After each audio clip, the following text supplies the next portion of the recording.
Well, today we are talking about the RF 70-200 f2.8 versus the f4. Which one is right for you? Let's get into it.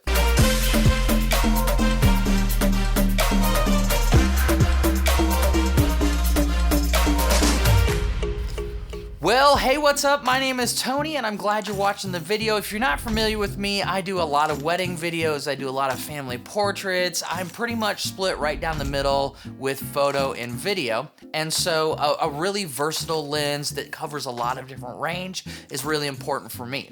And the 70-200 has been in my kit for years. And in fact, when they pretty much came out with the 70-200 f2.8, I went ahead and purchased it, and it's been in my kit, in my bag, all over the world as long as I've had it. And so the 70-200 is just such a versatile lens. And in fact, for me, I've kind of moved away from primes just because these new RF zooms are so good. Another one that is just incredible is the 24-105, and I talk about that lens quite a bit just because it's so versatile, and I'm just really pleased with the results that I'm able to get out of that lens. So we're talking about the 70-200 f4 versus the f2.8, and you may be wondering which one is right for you. Should you spend the extra money, get the more expensive 2.8 version, or should you just go with this little 70-200 f4? And this one just came in the mail. I bought it for one of my second shooters, and I am so impressed with this tiny little lens. So what I want to do is I just want to take a few minutes and talk through the differences between these two and help you decide maybe which one is right for you. Now, the big differences between these two lenses is honestly the price.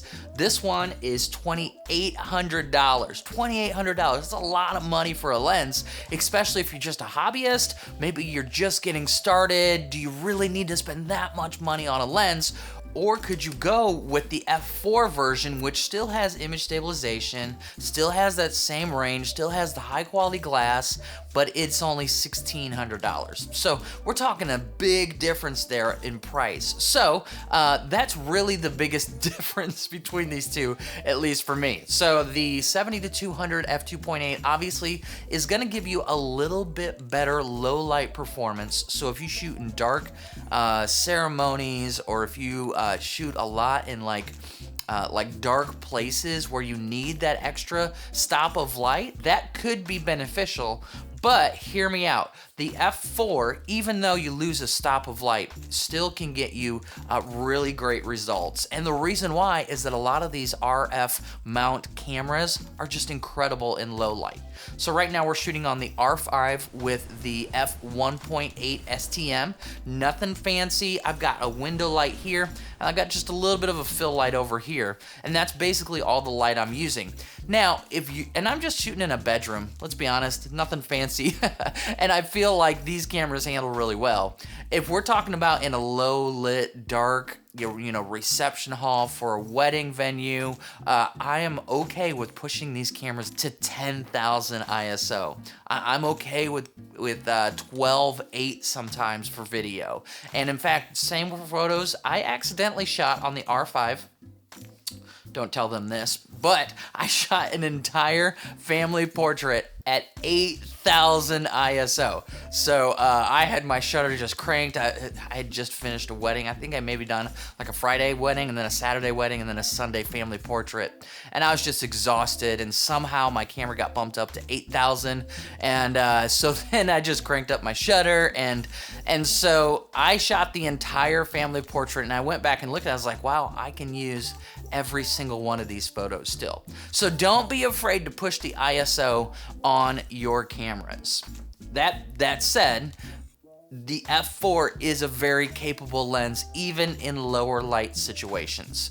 I would not be afraid to give this to second shooter a wedding and say, hey, just push up your ISO just a little bit more and you'll be able to get the shot. So don't let that f4 scare you. Now, the other thing that you may be thinking is that you need all the bokeh. You need all the bokeh. And truth be told, there's times, especially when I'm doing family portraits, I don't want 2.8.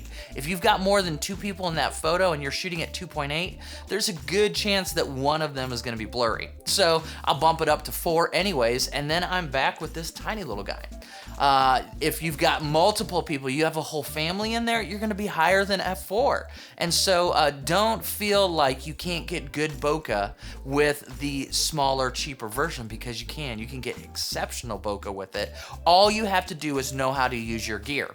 And the best thing to do then is to take a couple steps back and zoom in as far as you can. Get your framing at like 150 or 200, and it doesn't matter what your aperture is gonna be set at, you're gonna get some good bokeh. Here's an example of a shot I just did this past weekend. There's a huge family, and you can see here that the aperture is not set at f2.8, but I still was able to get plenty of bokeh there. So yeah, just know how to use your gear, and I promise you, even with the smaller one, you'll be able to get really good bokeh. The only other factor that I can put into play between these two lenses is the size. And so the thing I love about this f2.8, it is much, much smaller than the original EF version.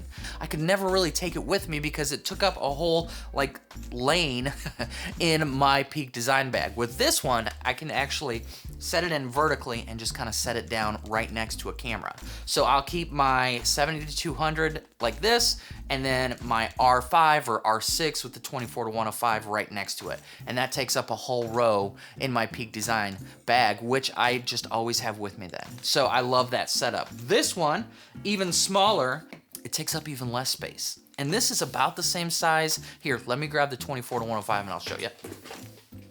All right, we got it right here. This is the 24-105. Like I said, one of my favorite lenses, and they are about the same size. And so such a tiny little compact kit when you're talking about like high quality L series lenses. So that said, if traveling is something that you do a lot, this is an easy way to save space. This is an easy way to save weight. If you're hiking up a mountain, this would be an incredibly versatile lens for you to take with you. It's still a little heavy, but it's not nearly as heavy as the f2.8 version. Now, that said, I'm willing to take this up because I love the quality of it. But if I were to buy another lens today, I personally, with the way that I shoot, you know, family portraits, things like that, weddings, I would probably go with the 70-200 f4 for my personal kit, just because I really appreciate the size and weight of the f4. And you save $1,000+. So that's always something to consider. Those are my thoughts. If you've got any questions or you've got any comments about these lenses, I love these 70-200s. They are just incredible. And if you are just starting out, say you've got a kit lens, whether it be this one or whether it be the 24-105, f4 to 7.1, or maybe you just bought the body and you've got a 50mm, these would be really, really good lenses to get into your kit next. They're gonna give you so much versatility. It will really help push your game to the next level. So if you're just getting started out, I think that as expensive as they are, these 70-200s really are a great investment, and they're gonna last you for years and years. Like I said, if you are just getting started out, I would recommend the f4. Now, if you're a professional, you know what you want, you've got the whole holy trinity. This, obviously the 2.8 is your bread and butter, and so it's worth the price. Like for me, it's worth that $3,000 just because I know the results that I can get. It's very versatile, and I know that the quality is behind it. Another thing to mention is all of these, we can get rid of this guy. All of these lenses, both of these lenses are water sealed. So you're gonna get that moisture barrier between the camera and the lens. You have to put a filter on the top, but then you're basically got a sealed kit, so you don't have to worry about rain. Another thing that I really like about the f4 is its 77mm filter size, which is the same that I have on this. It's the same on my 85mm f1.4. It's the same on the RF 50mm f1.2. It's the same on the 24-to-105. And why I want them all the same is I don't want to mess with step-up rings. I don't want to mess with buying multiple filters. It's just, it all works really well together. And so if you're considering that, that might be a piece of the puzzle that you're trying to work out.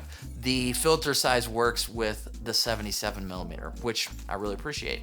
All right, that's enough about the lens. I hope you're doing well. We are down in southern Missouri near Springfield this weekend filming a Jeep event. So I may do a little vlog. I always say I'm gonna take you with me and then I never do. So we'll see if I can get some vlog, maybe some behind the scenes, maybe show you some of the gear that we're using down there. It's me and 2 other guys and we're just gonna be filming like 400 Jeeps just beating up the ground.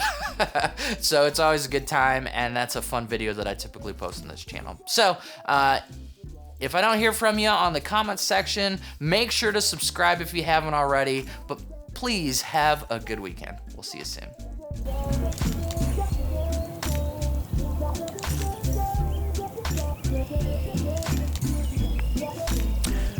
Well, as you can see, the EOS R and the 70-200 are beautiful, and even on the Ronin, you can get some incredible shots that are so smooth, even with that long telephoto lens. Well, let's take a look at this, and then we'll talk a little bit more and continue on.